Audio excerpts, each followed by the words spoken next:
करने लगते हैं और इनकी तलाशी भी लेते हैं। एंड्री इनसे बचने के लिए काफी अच्छे से बात करता है, पर ये रूसी सैनिक ओलेना के साथ मिसबिहेव करना शुरू कर देते हैं। पर एंड्री किसी तरह बस यहाँ से निकलना चाहता था, इसलिए ये इनसे कुछ नहीं कहता और गुस्सा शांत करके बैठा रहता है। सभी पूछताछ करने के बाद भी ये लोग इन्हें नहीं जाने देते, बल्कि ये सैनिक अपने चीफ से ओलेना की डिमांड करते हैं ताकि ओलेना के साथ इंटीमेट हो सके, और चीफ भी इसके लिए राजी हो जाता है। परमिशन मिलते ही ये सैनिक ओलेना के पास पहुंच जाते हैं और उसे टच करने की कोशिश करते हैं, लेकिन ये सब देख एंड्रे का खून खोल जाता है और ये इन सैनिकों पर गोलियां चलाना शुरू कर देता है। इस अटैक में एक सोल्जर मारा जाता है, जबकि दूसरे सोल्जर का पैर काफी ज्यादा जख्मी हो जाता है। जैसे तैसे ये दोनों बचते बचाते अपनी आंटी येवदोकिया के घर आ जाते हैं। घर पहुंचने के बाद ओलेना अपने डॉग को जल्दी से गाड़ी से बाहर निकालती है, क्योंकि गोलियां चलने के दौरान ये भी काफी जख्मी हो गया था। इसलिए ये डॉग के ट्रीटमेंट के लिए डॉग को आंटी को सौंप देती है। लेकिन तभी ओलेना अपने हाथों पर लगा खून नोटिस करती है, और जब ये एंड्री के पास जाकर देखती है तो वो घायल होता है और इसे भी गोली लग चुकी थी। एंड्री की हालत बहुत ज्यादा खराब थी। ओलेना इसे संभालने की कोशिश करती है, पर कोई फायदा नहीं होता। एंड्री का जख्म इतना गहरा था कि वो इसकी जान ले लेता है, और ओलेना अपने ही हाथों में अपने प्यार को मरता हुआ देख बहुत रोने लगती है। ओलेना एंड्री को ठीक करने की बहुत कोशिश करती है, लेकिन अब एंड्री के जाने का वक्त आ चुका था। डेथ एंड्री को लेकर अपने साथ चली जाती है, और यही साइन ओलेना को बार बार अपने सपनों में भी मिल रहा था, जो कि अब सच हो चुका था। इधर हम उन्हीं सैनिकों को देखते हैं जो अब ऐसे साथ बिहेव कर रहे थे जैसे कुछ हुआ ही ना हो। ये बिना किसी दुख के अपने सैनिक साथियों का जरूरी सामान निकाल लेते हैं, और जो ज़ेखिशमी होते हैं उन्हें ट्रीटमेंट देकर बेफिक्र होकर बैठ जाते हैं। ओलेना के लिए एंड्री की मौत को एक्सेप्ट करना बहुत मुश्किल था। ये एंड्री की डेड बॉडी को देखकर फूट फूट कर रोने लगती है। ओलेना को इतना परेशान और बदहवास देख आंटी येवदोकिया इसके पास आती हैं और इसे समझाते हुए कहती हैं सब ठीक हो जाएगा। इस पर ओलेना कहती है कि मुझे कुछ ठीक नहीं करना, बस मुझे एंड्री चाहिए।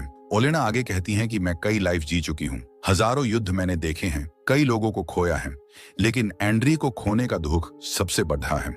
मैंने पहली बार एडीएन राय के साथ एक नॉर्मल लड़की बनकर प्यार को फील किया था, लेकिन मुझसे ये खुशी भी छीन ली गई। ओलेना फैसला करती हैं कि जिन लोगों की वजह से एंड्री की जान गई है, अब वो उनको भी सुकून से नहीं जीने देगी, बल्कि उन्हें तड़पा कर मौत की नींद सुलाएगी। ओलेना कहती हैं कि मैं उनका जीना इतना मुश्किल बना दूंगी कि उन्हें जिंदगी से ज्यादा मौत आसान लगेगी। इतना कहकर ओलेना यहाँ से जाने लगती हैं और आंटी येवदोकिया से एंड्री की डेड बॉडी जलाने को कहती हैं, जबकि खुद कुल्हादी लेकर यहाँ से घर में बनी एक सीक्रेट दीवार के पास जाती है और कुल्हादी की मदद से इसे तोड़ ढाने लगती है, और फिर दीवार तोड़कर एक सीक्रेट चैम्बर में चली जाती है।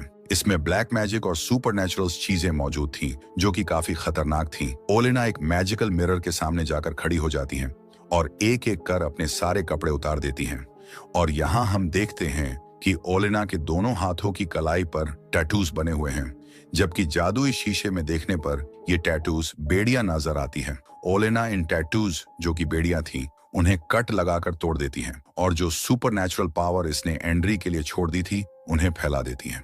बड़ियों से आजादी मिलते ही इसके शरीर में कुछ चेंजमेंट होना शुरू हो जाते हैं, और हम देखते हैं कि ओलेना की बॉडी में खास तरह की पावर दौड़ने लगी है। ये पावर वापस मिलते ही ओलेना काफी पावरफुल और खतरनाक हो जाती है, और अब ये पूरी तरह से अपने दुश्मनों से बदलना लेने के लिए तैयार होती है। ओलेना कोई नॉर्मल लड़की नहीं थी, बल्कि ये एक विच थी जो इस चुड़ैलों की दुनिया से दूर एंड्री के साथ जिंदगी गुजारना चाहती थी, पर ऐसा नहीं हो पाया, इसीलिए ये इस दुनिया में वापस आ गई। इधर हम रूसी सैनिकों को देखते हैं जिनका चीफ बताता है कि खाने की सप्लाई अभी नहीं हो पाएगी, क्योंकि जो खाने का ट्रक था वो यूक्रेन ने रोक लिया था। इसलिए चीफ इन सब से कहता है कि अब तुम लोग बिल्कुल आजाद हो, तुम्हें जैसे भी खाना लाना है तुम इसके लिए फ्री हो, तुम किसी को भी मार सकते हो। ये सब सुनकर सैनिक बहुत खुश होते हैं और अलग होकर खाना ढूंढने के लिए निकल जाते हैं। कुछ सैनिक एक घर में खाना ढूंढने जाते हैं, जहां एक बूढ़ा आदमी इन्हें यहां से भगाने लगता है, लेकिन ये रूसी सैनिक इस बुजुर्ग आदमी को ही मार देते हैं और इसके घर में जबरदस्ती घुस जाते हैं, जहां इन्हें इस बूढ़े आदमी की बेटी दिखाई देती है, जिसका नाम था काटिया।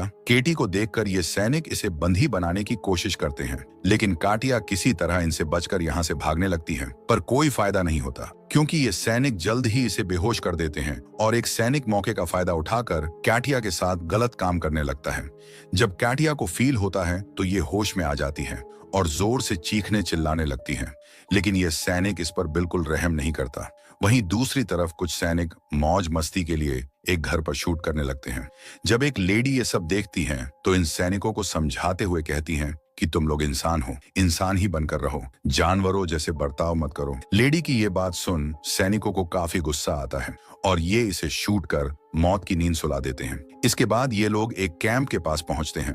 यहीं काटिया को भी लाया जाता है ताकि सभी सोल्जर्स का मनोरंजन हो सके। लेकिन तभी हम ओलेना को देखते हैं, जो कि खून से एक रिचुअल परफॉर्म करती हैं। ये उस सैनिक पर किया गया था जिसको अंद्रिया ने गोली मारकर एक पैर जख्मी कर दिया था। ओलेना के इस रिचुअल से इस सैनिक का जख्मी पैर और ज्यादा घायल हो जाता है। इसमें बहुत ज्यादा दर्द होता है जिसे बर्दाश्त कर पाना बहुत मुश्किल था। और फिर इस सैनिक के मुंह से बालों का गुच्छा और एक पेपर का टुकड़ा बाहर निकलता है, जिस पर लिखा था कि ये जंगल तुम सब की कब्र बन जाएगा। ये सब पढ़ने और देखने के बाद ये सोल्जर बहुत ज्यादा डर जाता है और इसकी हालत इतनी खराब हो जाती है कि ये यहीं मर जाता है। इधर चीफ को भी सपने में ओलेना खून से सनी हुई दिखाई देती है, जो इन सब को मारने की बात कहती है। ये देख चीफ काफी घबरा जाता है और सोल्जर्स से काटिया को यहाँ से दूर ले जाने के लिए कहता है। चीफ की बात मानकर सोल्जर्स काटिया को एक सुनसान जगह पर फेंक देते हैं और यहीं ओलेना भी आ जाती है, जो काटिया से पूछती हैं कि क्या तुम्हें बदला चाहिए। काटिया कोई जवाब नहीं देती, लेकिन उसकी आंखों में छुपा दर्द बदला लेने की मांग करता है और ओलेना भी समझ जाती है। इधर जब एक सोल्जर यूरिन करने जाता है तो यूरिन की जगह खून निकलने लगता है। ये देख सोल्जर काफी ज्यादा परेशान हो जाता है। इसके बाद हमें दो सैनिक दिखाए जाते हैं, जिनमें से एक को ओलेना अपने काबू में करने की कोशिश करती है और जब इसे मारने के लिए आती है, लेकिन इसकी फैमिली फोटो देख इसे नहीं मारती, बल्कि अब ये दूसरे सैनिक को पैसों का लालच देती है। जमीन पर इतने सारे पैसों को देखकर ये सोल्जर लालच में उसके पास जाने लगता है। अगली सुबह जब सब सोल्जर्स अपने फोन देखते हैं तो सबको एक ही मैसेज मिलता है, जिसमें लिखा था कि तुम सबकी कब्र इसी जंगल में बनेगी। ये पढ़ने के बाद सभी सोल्जर्स काफी घबरा जाते हैं, लेकिन चीफ इस पर ज्यादा ध्यान नहीं देता, क्योंकि ये भूत प्रेत और काली शक्ति पर बिल्कुल भी यकीन नहीं करता था, बल्कि चीफ इसे दुश्मनों की एक चाल बताता है और सभी सोल्जर्स को अलर्ट रहने के लिए कहता है। लेकिन तभी एक सैनिक सभी लोगों को जंगल की एक ऐसी जगह ले जाता है जहां बहुत सारी वुडू डॉल्स लटकी हुई थी। इसके बाद ये लोग अपने एक सैनिक साथी को देखते हैं जो पेड़ से बंधा हुआ था। इसके बाल उखाड़ दिए गए थे, होंठ सिल दिए गए थे और पेट भी फटा हुआ था। इतनी बुरी कंडीशन देख सभी शॉक्ड रह जाते हैं और एक सोल्जर अपने साथी को बचाने के लिए जैसे ही अपना कदम आगे बढ़ाता है, वैसे ही ये पैडेज से बंधा सोल्जर ब्लास्ट होकर मारा जाता है, क्योंकि ओलेना ने इसके आगे ही बम ट्रैप बिछाया हुआ था। ये देख सभी सोल्जर उस सोल्जर पर गुस्सा करते हैं और कहते हैं कि तुम्हें ऐसा आगे नहीं बढ़ना चाहिए था। इधर हम ओलेना को देखते हैं जो काफी पावरफुल रिचुअल परफॉर्म कर रही थी। इसके अंदर ये एक डीमन को समन करती हैं और फिर इस डीमन को अपने अंदर समा लेती हैं ताकि उसकी शक्तियां इसे मिल सके। जब येवदोकिया अपने घर के बाहर निकलकर देखती हैं तो वहां बहुत सारी डेड बर्ड्स की बारिश होती है। ये देख येवदोकिया डर कर जल्दी से ओलेना के पास आ जाती हैं और जब ओलेना को देखती हैं तो समझ जाती हैं ओलेना अपने बदले को लेने के लिए काफी आगे बढ़ चुकी हैं। ये सब ओलेना के लिए भी काफी डेंजर था, इसलिए येवदोकिया ओलेना को समझाने की कोशिश करती हैं कि तुमने अगर ये सब अभी नहीं रोका तो इसका खामियाजा तुम्हें भी भुगतना होगा। लेकिन ओलेना इसकी एक नहीं सुनती और कहती है कि मुझे अपने अंजाम की परवाह नहीं है, मैं बस अपने बदले के लिए किसी भी हद तक जा सकती हूँ। मैं मर भी गई तो मुझे कोई गम नहीं। ये सुन येवदोकिया कहती है कि मैंने ही तुम्हें विच बनाकर एक नई जिंदगी दी थी और अब तुम मुझे ही अकेला छोड़कर जाना चाहती हो। ओलेना येवदोकिया की कोई भी बात नहीं सुनती। इधर हम एक सैनिक को देखते हैं जिसे अपनी फैमिली फोटो मिली थी। इस फोटो में उसकी वाइफ और उसका बेटा खून से सना हुआ था, क्योंकि ओलेना ने इन दोनों को मार दिया था और इसी फोटो की मदद से इन्हें मारने के लिए रिचुअल भी परफॉर्म किया था। ये देख सोल्जर बहुत डर जाता है और अपनी फैमिली को देखने के लिए घर जाने की जिद करने लगता है, लेकिन चीफ शहर जाने की इजाजत नहीं देता, इसलिए ये खुद ही टैंक लेकर निकल पड़ता है। पर रास्ते में ओलेना इसके साथ माइंड गेम खेलती है और अपने दिमाग की इसी उलझन में फंसकर ये अपने ही दो साथियों को टैंक से कुचलकर मार देता है। ये देख बाकी सोल्जर्स इसे खूब मारते हैं, हालांकि ये इन्हें सब समझाने की कोशिश करता है, पर ये लोग इसकी कोई बात नहीं मानते। वहीं दूसरी तरफ कैंप पर बॉम्ब अटैक हो जाता है, जिससे बचकर सब लोग इधर उधर बिखर जाते हैं और एक सोल्जर जंगल में आ जाता है। इसी ने उस मासूम लेडी को मारा था, इसलिए यहाँ इसे लेडी की साइकिल दिखाई देने लगती है और फिर लेडी का भूत भी इसे डराने लगता है। ये सोल्जर अपनी जान बचाने के लिए भागता है और तभी इसके सामने चीफ आ जाता है, जो इसके माथे पर एक सिंबल बनाते हुए कहता है कि तुम्हारा मरने का टाइम आ चुका है। यानी ये चीफ नहीं बल्कि ओलेना ही थी जो इसे मार देती है। ओलेना इसे मारने के बाद बड़ी बेरहमी से इसका दिल निकाल लेती है और अपने घर चली जाती है। जब बाकी सोल्जर्स इसके पास आकर इसकी डेड बॉडी देखते हैं तो हैरान रह जाते हैं, क्योंकि इन्हें यकीन नहीं होता कि दुश्मन इस हद तक जा सकते हैं। यही एक सोल्जर सुपरनैचुरल पावर की बात कहता है, पर चीफ इन सब में बिलीव न करने की वजह से उसे डांट कर चुप करा देता है। इधर जब आंटी येवदोकिया ओलेना को सोल्जर का दिल खाते हुए देखती है तो काफी डर जाती है और ओलेना को समझाने की फिर से कोशिश करती है, पर ओलेना इसे हर्ट करते हुए कहती है कि मुझे और पावर चाहिए। थोड़ी देर बाद जब ओलेना अपने होश में आती है तो ये येवदोकिया से अपनी गलती की माफी मांगती है और फिर यहाँ से चली जाती है। येवदोकिया भी अब ओलेना को देखकर उससे डरने लगती है, क्योंकि बदले की आग में वो न सिर्फ अपनी असली पहचान खो रही थी बल्कि एक बुरी विच में भी बदलती जा रही थी। रात को ओलेना सैनिकों के कैंप में जाती है और वहां सबके लिए वार्निंग छोड़ जाती है।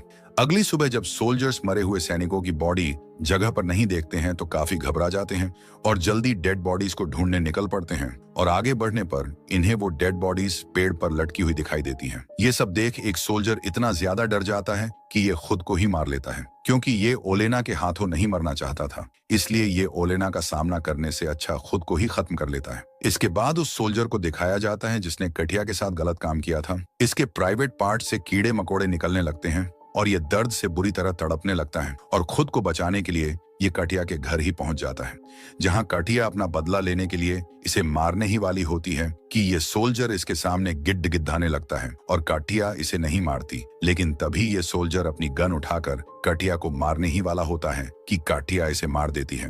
वहीं दूसरी तरफ ओलेना सभी सोल्जर्स को दिखाई देती है, जिसे पकड़ने के लिए सब इसका पीछा करते हैं और दो सैनिक तो आपस में ही भिड़ जाते हैं और एक दूसरे को मार देते हैं, जबकि चीफ और बाकी सैनिक ओलेना को शूट करने लगते हैं, जिससे ओलेना काफी जख्मी हो जाती है और ये जान बचाने के लिए तुरंत घर आ जाती है। येवदोकिया ओलेना के शरीर से बुलेट्स निकालती हैं और कहती हैं कि हर एक मौत का बदला तुम्हें खुद चुकाना होगा और आखिरी चीफ को मारने के साथ तुम भी खत्म हो जाओगी, क्योंकि यही डील ओलेना ने कर रखी थी। येवदोकिया अब भी इस खेल को यहीं रोकने के लिए कहती हैं, पर ओलेना नहीं मानती।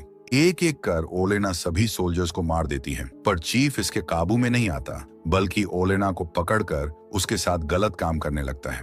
पर तभी हम देखते हैं कि ओलेना उसके पीछे खड़ी है, यानी ये जिसके साथ गलत काम कर रहा था वो इसी का सोल्जर था और ये सब ओलेना का मायाजाल था। ओलेना चीफ को तड़पाने लगती है और मारने ही वाली होती है कि तभी यहाँ आंटी येवदोकिया आ जाती है। येवदोकिया ओलेना से कहती हैं कि तुम्हारे पेट में एक बच्चा पल रहा है और अगर इस चीफ को जरा भी नुकसान हुआ तो बच्चा भी मारा जाएगा, क्योंकि ओलेना ने यही डील डीमन और डेविल के साथ कर रखी थी। येवदोकिया इसे समझाती हैं कि ये बच्चा एंद्री की आखिरी निशानी है, तुम्हारे प्यार की निशानी है और यही बच्चा तुम्हारे जीने की आखिरी वजह भी है। ये सब सुनने के बाद ओलेना भी शांत हो जाती है, पर अब भी इसके दिमाग में चीफ ही घूम रहा था जो गुस्से को और बढ़ा देता है। पर ओलेना जब अपने डॉगी को देखती है तो बिल्कुल शांत हो जाती है, क्योंकि एंड्री और ओलेना दोनों ही इस डॉग को बड़े प्यार से अपने साथ रखा था। ओलेना आखिर में कहती हैं कि माफ करना सॉल्यूशन नहीं है, क्योंकि लास्ट में सब चीजें फिर से वापस आएंगी। नाना येवदोकिया कहती हैं कि चीफ को मारने की जरूरत नहीं, बल्कि मेरे पास एक दूसरा प्लान है। फिर सीन शिफ्ट होता है चीफ पर, जिसे येवदोकिया ने पूरी तरह से पागल कर दिया था और इसके ही सैनिक इसे सभी सोल्जर्स का खूनी बताते हैं और फिर इसे लेकर प्रिजन में चले जाते हैं। इसके बाद हमें कुछ टाइम बाद का सीन दिखाया जाता है, जहां हम ओलेना को देखते हैं जिसने एक बच्चे को जन्म दिया है और अब ये इसी के साथ अपनी जिंदगी की नई शुरू करेगी और इसका बदला भी पूरा हो चुका है और इसी के साथ ये मूवी यहीं खत्म हो जाती है। तो कैसी लगी आपको ये खौफनाक